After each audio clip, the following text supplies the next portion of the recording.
Tabbas idan ka saurari wannan waka ta Fatima mai zogala, tun daga nan za ka gane cewa lallai Allah ya yi ma Dauda Kahutu rarara baiwar waka da basira da hikimar iya zance.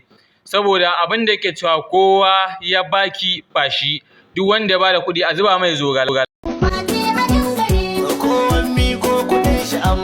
Sannan kuma ya ƙara da cewa duk wanda ya miƙo kuɗin shi a amsa, wato a amsa a yi wannan kasuwa da shi.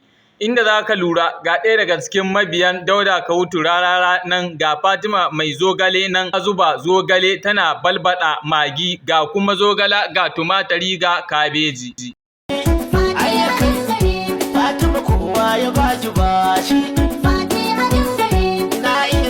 Dauda Kahutu rarara yake cewa ya iya ya sha fura ya ƙoshi. Su kuma 'yan amshi suka ce fati adon gari. Idan ka lura shi wannan baitin duka yana ƙarewa ne da harafi na shi, tun daga Fatima kowa ya bashi bashi, kowa ya ƙiki ƙishi.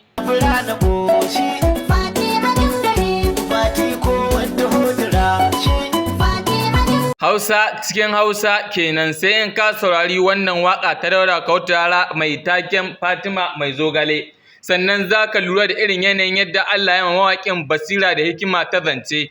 Biyo mu a cikin wannan tasha shan sauraro. Abin da na gaya maku a baya ƙara tabbata, a inda Dauda Kahutu rarara yake cewa shi dakin dole ne sai da yashi. Su kuma suka ce fati adon gari. Kun san cewa dakin kankare kenan ba a yin sa babu yashi, domin tabbatar da kafiya ta harafin shi.